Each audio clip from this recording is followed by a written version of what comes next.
Welcome to all rounder clips. ನಮ್ಮ main channel ಇರೋ ತುಂಬಾ ಇಂಟ್ರೆಸ್ಟಿಂಗ್ ಕ್ಲಿಪ್ಸ್‌ನ ಈ ಚಾನಲಲ್ಲಿ ಪೋಸ್ಟ್ ಮಾಡ್ತೀವಿ. ಸೊ ದಯವಿಟ್ಟು ಸಬ್ಸ್ಕ್ರೈಬ್ ಮಾಡಿ. ಇನ್ನೊಂದು ಪ್ರಾಬ್ಲಮ್ ಏನು ಅಂದ್ರೆ, ನೀವೇ ಯಾರಿಗಾರು ಗುದ್ದಿದ್ರು ಇಲ್ಲ ಯಾರೇ ಬಂದು ನಿಮಗೆ ಗುದ್ರು ಫಸ್ಟ್ ಹಿಡ್ಕೊಳ್ಳೋ ಟ್ರಕ್ ಅವನಿಗೆ.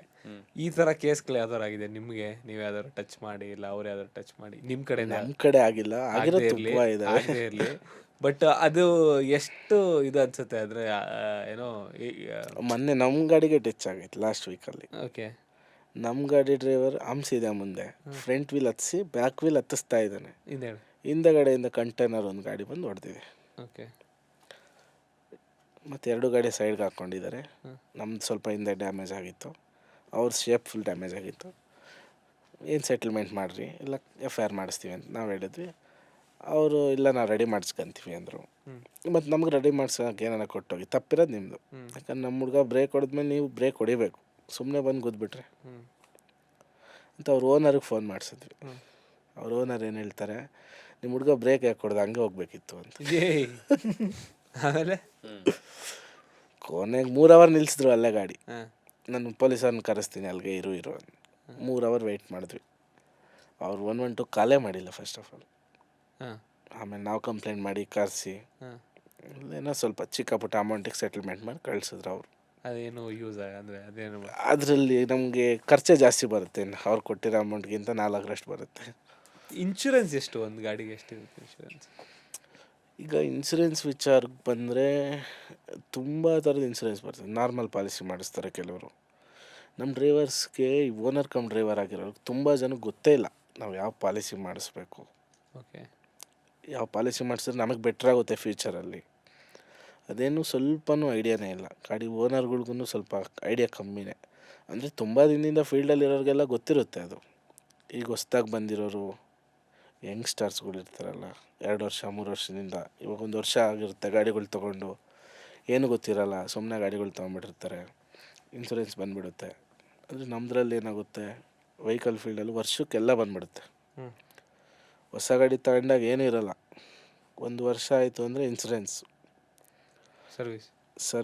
ಸರ್ವಿಸು ಬರುತ್ತೆ, ಸೆಕೆಂಡ್ ಸರ್ವಿಸ್ ಬಂದುಬಿಟ್ಟಿರುತ್ತೆ ಅಷ್ಟು. ಆವಾಗಲೇ ಟೈರ್ ಬರುತ್ತೆ, ಒಂದು ಜೊತೆ ಟೈರ್ 52,000. ಹೌದಾ? ಓಕೆ. 6 ಟೈರ್ಗೆ 1,60,000. ಒಂದು ಬೈಕ್ ಇಳಿಸ್ಬೋದು. ವರ್ಷಕ್ಕೊಂದು ಜೊತೆ ಚೇಂಜ್ ಮಾಡ್ತಾ ಇರಬೇಕು. ನೆಕ್ಸ್ಟ್ ಬೇರೆ ಬೇರೆ ಖರ್ಚು. ಮತ್ತು ಇನ್ಶೂರೆನ್ಸ್, ಟ್ಯಾಕ್ಸ್, ಪರ್ಮೆಂಟ್ ಇಷ್ಟು ಒಂದೇ ಸಾರಿ ಬಂದುಬಿಡ್ತದೆ. ಆವಾಗ ಏನಾಗ್ಬಿಡುತ್ತೆ, ಹೊಸ್ದಾಗಿ ಗಾಡಿ ಮಾಡಿರೋರ್ಗೆ ಏನಾಗುತ್ತೆ, ಟೈರಿಗೆ ದುಡ್ಡು ಹಾಕಬೇಕು, ಪರ್ಮೆಂಟ್ಗೆ ಹಾಕಬೇಕು, ಟ್ಯಾಕ್ಸ್ ಕಟ್ಟಬೇಕು. ಇನ್ಶೂರೆನ್ಸ್ ಕಮ್ಮಿದು ಮಾಡಿಸ್ಬಿಡೋಣ ನಾವು. ಬ್ರೋಕರ್ಗೆ ಫೋನ್ ಮಾಡ್ತಾರೆ, ಅಣ್ಣ ಎಷ್ಟಾಗುತ್ತಣ್ಣ, ಕಮ್ಮಿದು ಯಾವುದೈತೆ ಅದು ಮಾಡೋಣ ಅಂತ ಮಾಡಿಸ್ಬಿಡ್ತಾರೆ. ಆ ಗಾಡಿ ಏನೋ ನೆಕ್ಸ್ಟ್ ಆಕ್ಸಿಡೆಂಟ್ ಆದಾಗ ತುಂಬ ಸಫರ್ ಪಡ್ತಾರೆ. ಅವಾಗ ನಾನು ಹಿಂಗೆ ಮಾಡಿಸ್ಬಾರ್ದಿತ್ತು.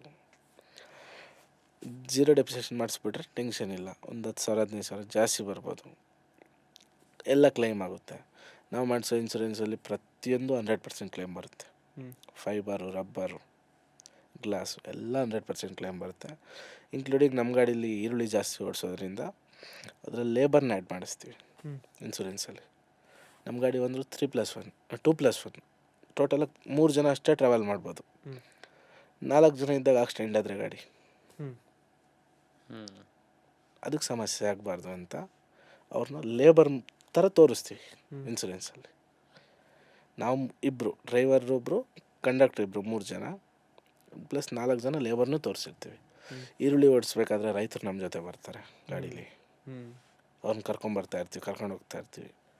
ಆ ಟೈಮಲ್ಲಿ ಏನಾದರೂ ಅವ್ರಿಗೂ ಸಮಸ್ಯೆ ಆಗಬಾರ್ದು, ನಮಗೂ ಸಮಸ್ಯೆ ಆಗಬಾರ್ದು. ಈ ವಿಚಾರಕ್ಕೋಸ್ಕರ ಅದನ್ನೂ ಆ್ಯಡ್ ಮಾಡಿಸ್ತೀವಿ. ಅದ್ರದ್ದೊಂದು 3-4 ಸಾವಿರ ಜಾಸ್ತಿ ಬರುತ್ತೆ.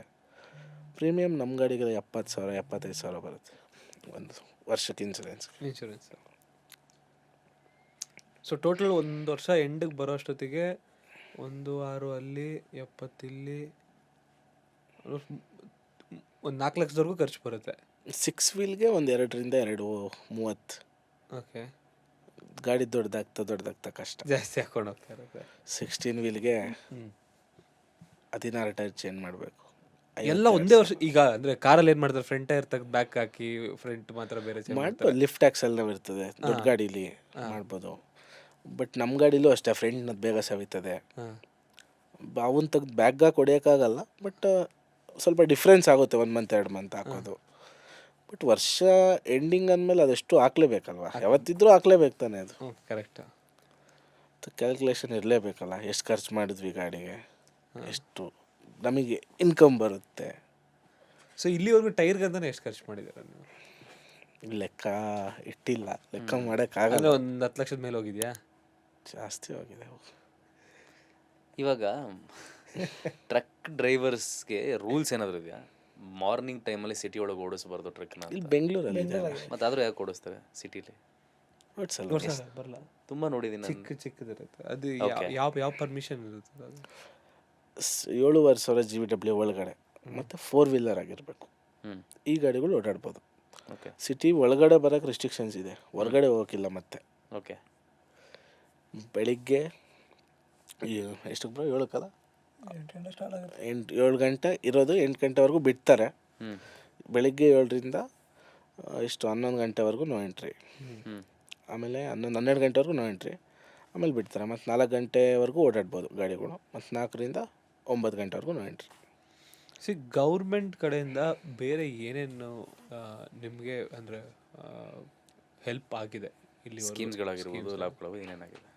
ತುಂಬ ಸ್ಕೀಮ್ಸ್ಗಳಿದೆ. ಈಗ ಡ್ರೈವರ್ ಒಬ್ರು ಆಕ್ಸಿಡೆಂಟಾಗಿ ಸತ್ತೋದ್ರು ಅಂದರು, ಗೌರ್ಮೆಂಟ್ ಕಡೆಯಿಂದ ಅಮೌಂಟು ಸಿಕ್ಕಾಪಟ್ಟೆ ಬರ್ತದೆ. 1-2-3 ಸ್ಕೀಮ್ಸ್ ಇದೆ ಅದ್ರದ್ದು ಜನಗಳಿಗೂ ತುಂಬ ಗೊತ್ತಿಲ್ಲ.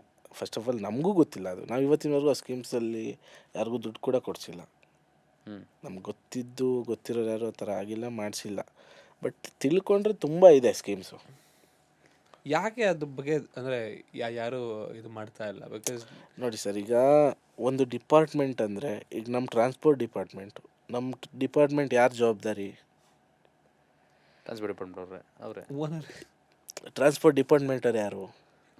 ಇನ್ಸ್ಪೆಕ್ಟರ್ಗಳಾಗಿ, ಆರ್ ಟಿ ಓದವರು. ಅವ್ರು ಏನು ಮಾಡ್ತಾಯಿದ್ದಾರೆ? ಅವ್ರ ಕ್ಯಾಂಪ್ಗಳು ಹಾಕ್ಬೇಕು, ತಿಳಿಸ್ಬೇಕಿದೆಲ್ಲ ಜನಗಳಿಗೆ. ಅದು ಆ ಥರದ್ದು ಯಾವುದೂ ಆಗಿಲ್ಲ. ನಾವು ನೋಡೇ ಇಲ್ಲ ಇವತ್ತಿನವರೆಗೂ. ಅಲ್ಲ, ಕ್ಯಾಂಪಿನಿಗೆ ಈಗ ಆನ್ಲೈನಲ್ಲಿ ಬಿಟ್ಟರು ಜನ, ಯಾಕಂದ್ರೆ ಎಲ್ಲರದ್ದು ಫೋನ್ ಇರುತ್ತೆ, ಇದಿರುತ್ತೆ, ಮಾಡ್ಕೊಬೋದು. ಎಲ್ಲ ಫೋನಲ್ಲಿ ಆಗಲ್ಲ. ಅಲ್ಲ ಅಂದ್ರೆ ಹೇಳಿದ ಅಟ್ಲೀಸ್ಟ್ ಈಗ ಗೊತ್ತಾಗುತ್ತೆ. ಈಗ ಮಾಡಿದ್ದಾರೆ, ಗೊತ್ತಾಗುತ್ತೆ. ಯಾವ್ದೋ ಒಂದು ಸ್ಕೀಮ್ ಬಿಡ್ತಾರೆ, ಅದಕ್ಕೆ ಅಪ್ಲಿಕೇಶನ್ ಹಾಕ್ತಿವಿ, ಅದು ಬರೋ ತನಕ ಕಾಯ್ಬೇಕು, ಅದಕ್ಕೆ ಕಲಿಬೇಕು, ಸುತ್ತಬೇಕು. ಇಲ್ಲಿ ರಜಾ ಹಾಕೋರು ಈ ಕಡೆ ಸಂಬಳನೂ ಇರಲ್ಲ, ಆ ಕಡೆ ಅದು ಇಷ್ಟು ದಿನಕ್ಕೆ ಬರುತ್ತೆ ಅಂತ ಗ್ಯಾರಂಟಿ ಇರಲ್ಲ.